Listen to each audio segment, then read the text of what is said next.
تمام تعریفیں اللہ کے لیے، تمام درود و سلام محمد والے محمد کے لیے۔ ناظرین السلام علیکم، میرا نام ہے فرحاد احمد اور آج ہم حاضر ہیں ایک نئی ویڈیو میں۔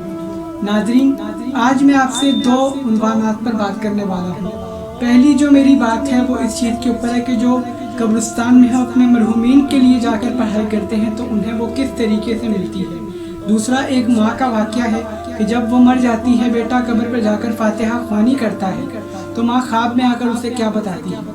پہلے میں بات کر لوں کہ جب مرحومین کے لیے ہم قبرستان میں جا کر پڑھائی کرتے ہیں وہ انہیں کس طرح ملتی ہے۔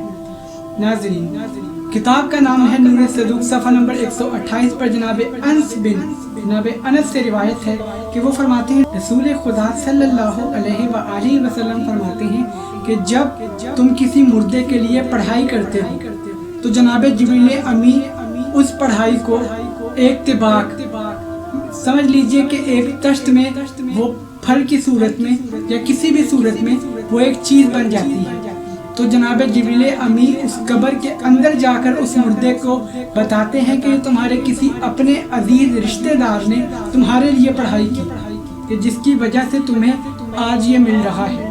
ناظرین یہاں تک روایت میں الفاظ آتے ہیں کہ وہ مردہ خوش ہوتا ہے، وہ مردہ خوش ہوتا ہے اور اپنے ہمسایوں کو بتاتا ہے کہ میرے لیے میرے کسی عزیز نے یہ پڑھائی بھیجی ہے۔ اس کے برعکس کہ جن کے لیے کچھ نہیں پڑھا جاتا وہ بیچارے افسردہ ہوتے ہیں۔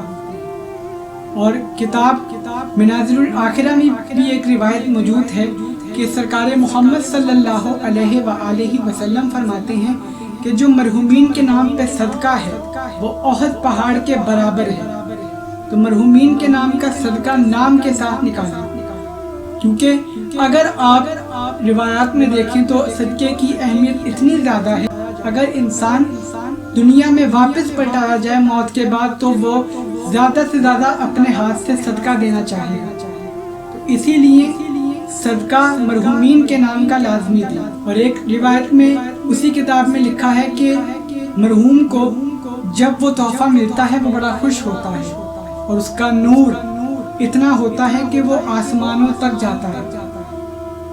خود سوچیں کہ اس نور کی اہمیت کتنی ہے جو مرحومین کو دیا جا رہا ہے۔ ہماری بظاہر آنکھوں پہ پردے ہیں، ہم اس چیز کو نہیں سمجھ رہے، لیکن مرحومین کی آنکھوں سے مرنے کے بعد جب پردہ ہٹتا ہے وہ اس جہان کو دیکھ رہا ہے جو ابھی ہم زندہ ہو کر نہیں دیکھ سکتے۔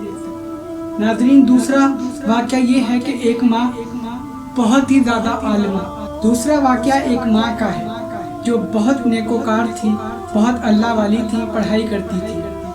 جب وہ مر گئی تو وہ اپنی زندگی میں دعا کرتی تھی یا اللہ مجھے عذاب قبر سے نجات دلا دے، میرا بھرم رکھ لینا، وہ یہ دعا ہمیشہ کرتی تھی۔ جب وہ مر گئی تو بیٹا جو تھا ان کا وہ قبر پر جا کر قرآن مجید کی تلاوت کیا کرتا تھا، قرآن مجید کی تلاوت کیا کرتا تھا کہ ایک دن وہ والدہ خواب میں آ گئی، وہ والدہ خواب میں آ گئی اور خواب میں آ کر کہنے لگی بیٹا میں نے اپنی زندگی میں ایک دعا کی تھی کہ یا اللہ مجھے عذاب قبر سے نجات دلا، مجھے عذاب قبر سے نجات دلانا، اور وہ میں اس چیز میں اللہ نے مجھے عذاب میں نہیں ڈالا بلکہ میری پڑھائی نے مجھے اس چیز سے بچا لیا، عذاب قبر سے، کیونکہ بیٹا عذاب قبر بہت سخت ہے اور قبر کی پہلی منزل ہی وہ عذاب ہے، قبر کی پہلی منزل ہی وہ عذاب ہے۔ لیکن بیٹا جب تم میری قبر پر آ کر قرآن مجید پڑھتے ہو تو مجھے بڑی خوشی ہوتی ہے، اور جیسے ہی تمہارے قدم قبرستان میں آتے ہیں تو تمام جتنے مرحومین لیٹے ہوئے ہیں میرے ہمسائے وہ اٹھ کر کہتے ہیں کہ دیکھو تمہاری تربیت کا نتیجہ ہے کہ آج تمہاری بیٹے کی وجہ سے ہمارے عذاب میں بھی کمی آتی ہے۔ تو یہ دیکھیں قبرستان میں جا کر پڑھائی کرنے کا کتنا ثواب ہے، قبرستان میں جا کر پڑھائی کرنے کا کتنا ثواب ہے۔ ناظرین یہ ہے ایک ماں کا واقعہ کہ اس نے خواب میں آ کر بتایا کہ مجھے بہت خوشی ہوتی ہے تمہارے آنے سے، اور تمام لوگ مرحومین جو وہاں لیٹے ہوئے ہیں وہ مجھے سب کہتے ہیں کہ تمہاری تربیت بہت اچھی ہے۔ تو ناظرین، کیا کبھی ہم نے اپنے لیے تیاری کی ہے؟ ہم جتنا قبرستان جائیں گے ہمیں عادت ہوگی اس چیز کی، ہمارے لیے وہ جگہ نہیں رہے گی۔ قبرستان میں جو لوگ سال میں ایک دفعہ جاتے ہیں، سرکار محمد مصطفیٰ صلی اللہ علیہ وآلہ وسلم کو بھی ایک روایت میں حوالہ بھی میرے پاس موجود ہے، حکم ہوا تھا ماں کی قبر کی زیارت کو جائیں۔ کس کے لیے؟ لیکن حکم کیوں ہے قبرستان جانے کا؟ وہ اس لیے تاکہ ہم اپنی آخرت کو یاد رکھیں کہ ہم نے بھی ادھر آنا ہے، ہم نے بھی ادھر آنا ہے۔ کیا آپ کو معلوم ہے کہ قبر پکارتی ہے؟ قبر کی پکار ہے۔ قبر کی پکار کیا ہے؟ قبر کی پکار یہ ہے کہ میں اندھیرا کھپ ہوں، کوٹھری ہوں، مجھ میں آؤ تو نور لے کر آنا، مجھ میں کیڑے مکوڑے ہیں، آؤ تو بڑا سنبھل کر آنا، آؤ تو بڑا سنبھل کر آنا۔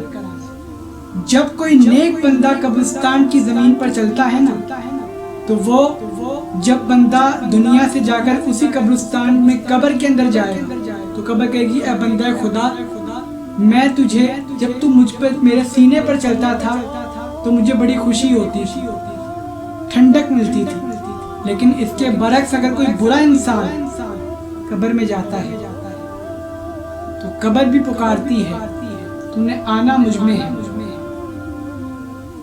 سب سے بڑی محبت کیا ہے؟ سرکار محمد صلی اللہ علیہ وآلہ وسلم کی اطاعت، چہاردہ معصومین کی اطاعت، قرآن مجید کی تلاوت، اور سب سے بڑی چیز ہے نماز۔ اگر ہم اس چیز میں ہیں تو یقیناً ہماری برزخ بہت آسان ہے، لیکن اگر ہم اس سے دور ہیں تو پھر ہمارے لیے بہت بڑا کچھ عذاب وہاں تیار ہے۔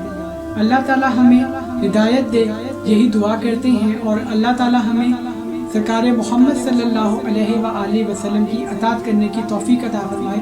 فی امان اللہ، اللہ حافظ۔